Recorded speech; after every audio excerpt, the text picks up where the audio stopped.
everyone. Welcome to yet another episode of Transparent Podcast. I have another special guest with me today. If you could introduce yourself, give them your name, where you from? My name is Abby. I'm from Kentucky, Western Kentucky. Okay, sweet. Glad to have you here, Abby. And just off the bat, could you just let everyone know what it is that you do? I'm a travel nurse, so Okay. I move every 2 to 6 months, completely pack everything up in my car and move. So this last move was a 21-hour drive. Oh shoot. Dang. So you came from somewhere far. I came from Eastern Kentucky. Oh, okay. Yeah, it's still far. Yeah. 21 hours. Which I was in Nebraska before that, so I've just kind of been bouncing back and forth. Okay. What part of Nebraska? Omaha. Oh, okay. I've been to Omaha. Yeah, it wasn't bad, but the roads were shit. Oh yeah. And the drivers were shit too. Oh man. See, I think I was there for, I don't know if it was like maybe towards like September, but they had something called like the ice cream cruise. It was like a big car event thing. I think they have once a year, but I don't know. I'm also not a good driver, so I didn't venture too much around Omaha. no, it's all good. It's all good. So, with being like a travel nurse, could you like for those who may not know what a travel nurse is, could you kind of explain it a little, and then also let them know. Do you like it? Pros, cons? So I'm an LPN, which is a licensed practical nurse. We're underneath an RN. So as an LPN, I mostly travel to nursing homes. Okay. So I work mainly with geriatrics, Mm-hmm. the elderly. So what I do is I go in, I get like one shift of training, which is 12 hours. Okay. To kind of orientate me to the floor, what they need, like how their computer system works. Okay. And then after that, I'm on my own. Wow. Whereas in a normal nursing home or a normal hospital, you would get somewhere up to 2 weeks of orientation. Wow. So it's almost like a little fast class. Yes, and that's if you get training. Sometimes you don't get training at all. You just go in and they're like, here you go, sink or swim, keep them alive. Wow. Wow. So you've probably seen a lot of different stuff. Yes, I've seen a lot of things that make me think like, where has nursing gone? Wow. But you go in, you help them out, you do the best you can for the 2 to 6 months that you're there. Yeah. Try to make everything great. Try to get things back into shape before you leave. Okay. And then you go and do another one and do it again. Is it cool if I ask a little deeper on it? Yeah. Could you tell, because maybe someone's watching this for the first time, like, because you obviously work firsthand and kind of seen like some of the stuff that maybe goes on in those places, like, have you, like, as far as like what you've seen, have you seen any, I don't know, anything that maybe needs to be addressed, or have you noticed any, like, I don't know, mistreatment or anything at all? Have you seen good, bad? I've seen really, really good things. Like the other day I was walking through and saw a CNA taking time out of her busy schedule to sit and braid a resident's hair. Wow. You know, hey, shout out to you, whoever you are. Yes. Because here's the thing. I made myself a promise whenever I started working in geriatrics and nursing homes that when I get to a point where I can't be patient with my residents, because it is a lot of dementia. I had a resident one time for 6 months. She would roll with you with her wheelchair screaming, like, help me, I'm hurting. She didn't need anything, she wasn't hurting. She just was so regressed in her dementia that those were the things that she knew would get attention because she was scared. So I made myself a promise that whenever I couldn't be patient and understanding with my residents, that I would quit working in nursing homes. Because this is a job for me. That's the home for them. So when I get to that level, you know, and if you are at that level where you're burnt out, just take a step back, work in a hospital. You only have those patients 3 days tops. Yeah. And then you get somebody new. But that's their home. Yeah. They're there for the long haul. Wow, thank you for sharing that. Yeah. And like to those of you watching, like she said, you know, so like someone who could be coming on the outside, whether that be visiting or working or whatever, you know, it's a temporary thing where they're there for a period of time. Like she said, to those residents, that's like their home. That's where they live. That's all they know. So yeah, and we usually catch them in the worst times of their lives. So you've got to have that understanding. You've got to have the heart and that patience. Yeah. Yeah. And I know there will come a time where I can't do it, but for now I can, and I'm going to while I can. Wow. Shoot. Well, hey, on camera, I want to say I appreciate what you do. Thank you for helping those out there who probably don't get as much help or much as attention, probably don't have too many people to talk to on a daily basis, and just kind of just are just there, just existing, or probably have family that abandoned them or what have you. But thank you for doing what you do. So appreciate you. Them old folks, I love them. I call them my meemaws and peepaws. They're batshit crazy though. Okay, they can get down, they just can't get back up, and then it's considered a fall. Okay. Hey, what was that? Are you? Is you got like a little country type lingo? What was that meme? What did you say? Meemaws and peepaws. Hey, for those of you watching, hey, now you know. They're the little meemaws and peepaws. They're batshit, but I love them. There it is. All right. Switching gears a little bit. I wanted to talk like relationships, kind of things like that. First off, a deep one. Have you ever fallen in love? I think I've fallen in love with the idea of a future with somebody. Okay. I've fallen in love with the person that I've kind of put together in my head, because we all have a version of that person that you love, and you build it up in your mind, but it's not that person. You kind of put on those rose-colored glasses. You're not seeing those flags and those flaws until they're blindingly obvious. Okay. So, with that, do you believe in love at first sight or not really? It's not really your thing. I don't know. Like, with love at first sight, that's where the whole, looks don't matter come into play. Well, obviously they do if you can fall in love at first sight before they've ever opened their mouth. Okay. True, yeah, that's a good point. And another question for you: have you ever had a bad breakup, and if so, or a bad breakup, or gotten out of a bad or toxic relationship?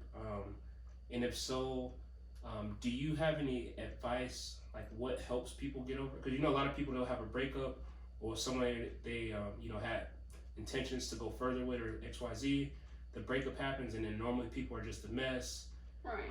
Say they're working on stuff. Do you have any advice to anybody that could be in that, just got out of something? How do you get over a breakup? How do you get over a bad relationship? The first one would be getting out of a toxic, abusive one. I was dating somebody who was a diagnosed sociopath. What exactly is that? He did not, and he openly admitted, did not have emotions towards other people. He couldn't care less what happened. Wow. But he would have a soft spot, but he did not would hurt animals, stuff like that. I didn't find this out until we've been together for almost a year. Wow. And he was abusive and stuff. And I finally had to get out of the relationship because I was like, I am only 19 years old. I'm 26 now. 19. This boy doesn't even want to go to college. He wants to have a family. Because at the time I was a hairdresser. Oh, okay. So. Yeah. And I was like, and I don't want to live like this for the rest of my life. Okay. And I got out of it, and I really had to rely on my family and my friends.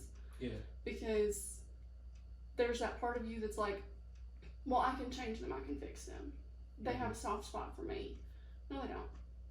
They like the control that they have over you because it's fun.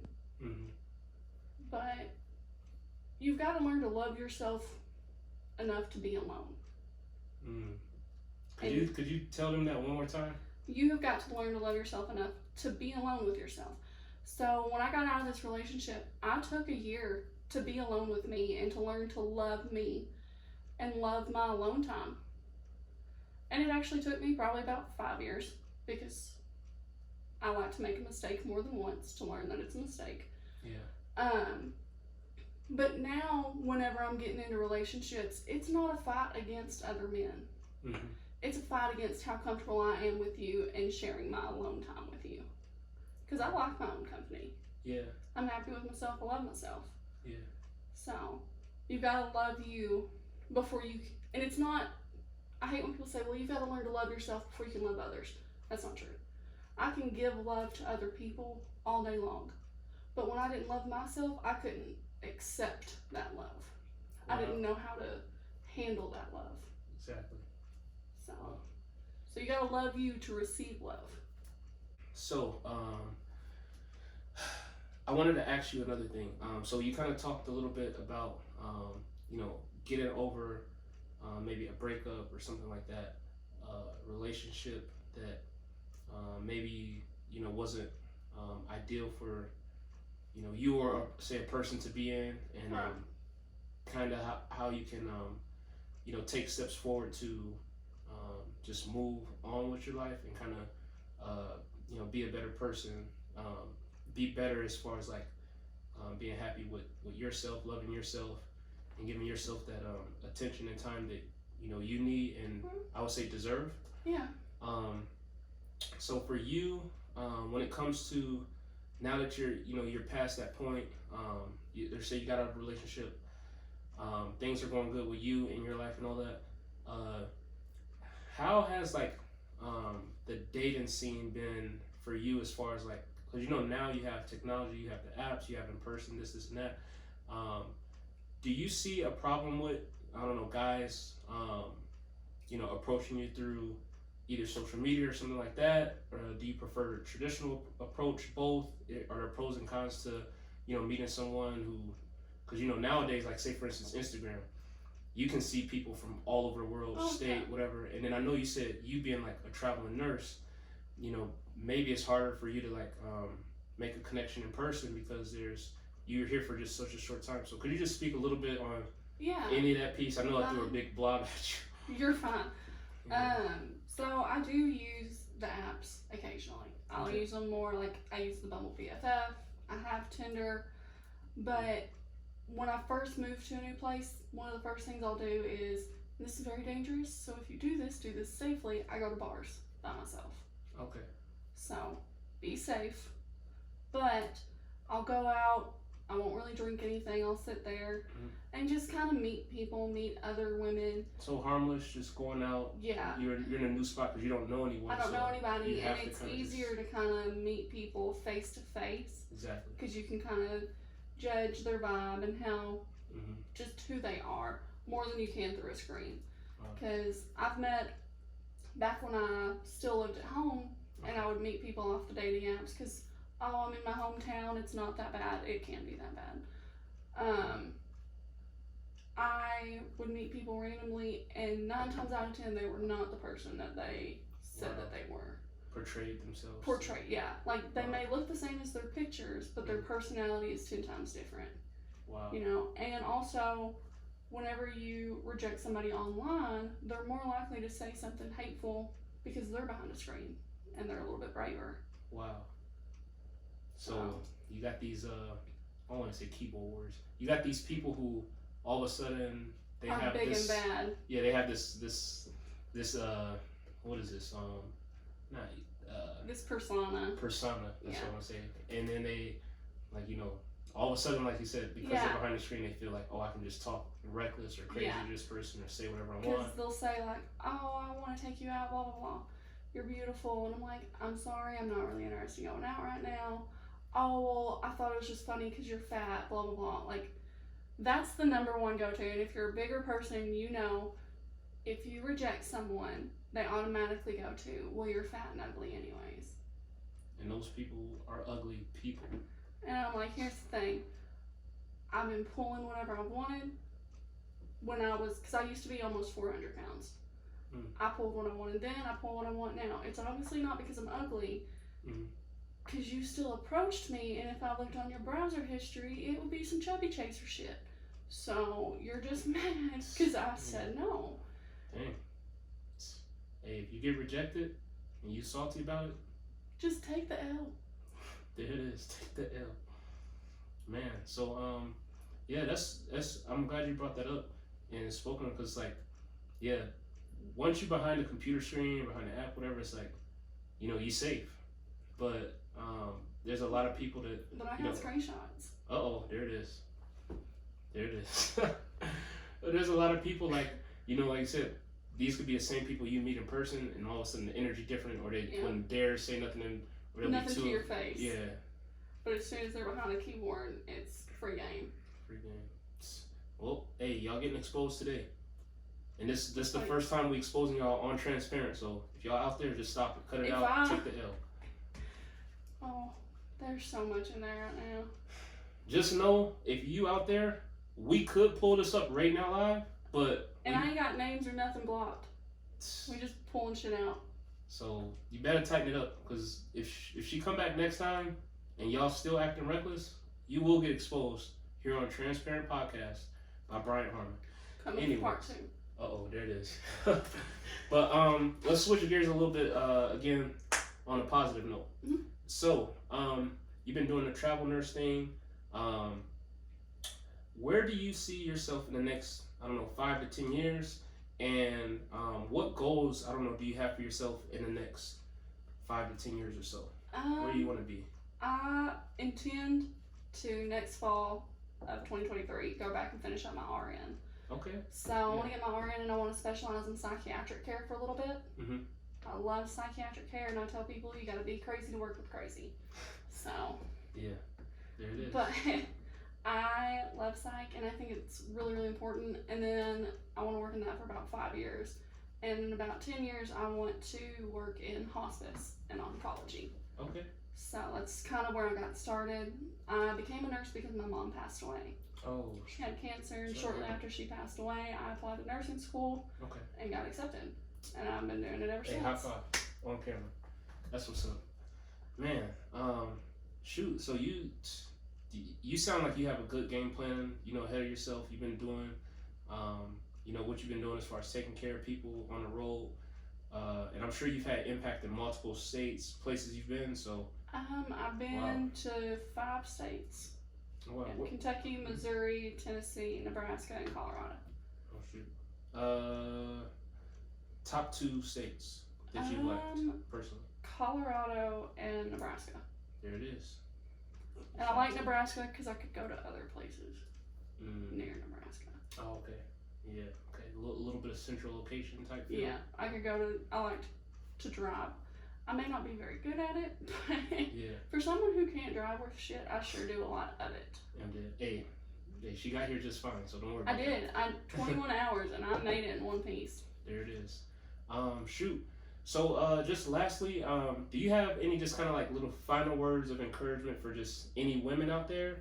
And also, do you have any advice for any nurses out there to do exactly what you do? If you want to just give them advice on either relationship stuff and just like some advice to keep them going or things like that.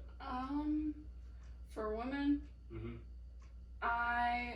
again, learn to love yourself and respect yourself. Hold yourself to a standard and love yourself enough to not take disrespect, to not take somebody pulling you down, dragging you down. Be delusional. I don't care. If you want love, if you want to be loved in a certain way, hold that standard. It doesn't matter if it's delusional, because the person that loves you is that delusion. Wow. And for other nurses, it's not easy. And it will never be easy. And it doesn't get to a point where you can say, oh, it doesn't matter anymore, I'm used to it. You're not used to it. You've learned how to compartmentalize, but you're not used to it. Talk about it. It is okay to cry. It is okay to be weak. Even if you can't do that in front of your patients. Because you've still got that hallway between rooms where you can lose it if you need to. We've all lost it in the med room, and there's no shame in it. Wow. I appreciate you, giving them those words. And for those of you watching, just, keep pushing. Love yourself. Take care of those around you. Just be a good person, and really just try to, do your best in this thing called life. It's ups and downs, but just take that advice. So appreciate that. Shoot, and lastly, like, if anybody wants to, follow you or what have you, and they see in this podcast, do you have anything you want to shout out? I or have. Are you more private? No, I don't matter. Okay. I've got a TikTok, and it's @strange01, and Instagram is _Abby Dammit DAMMIT. Sweet. There might be 2. I'll send it to you, and we can put it in the comment or something. Yeah, for sure. We'll put it in this video. Have it in the description, all that good stuff. But I want to thank you for coming on. I really appreciate that. Some good conversation and things like that. And like, again, just really thank you for what you do. you know, and taking care of people. So always, you know, respect to that. I love it. Well, without further ado, I just want to thank you guys for watching yet another episode of Transparent Podcast. We hope you guys have a great day. Share this video, like, comment. Like I said, I'm going to plug everything in the video, in the description below. And we'll see you guys really, really soon. All right.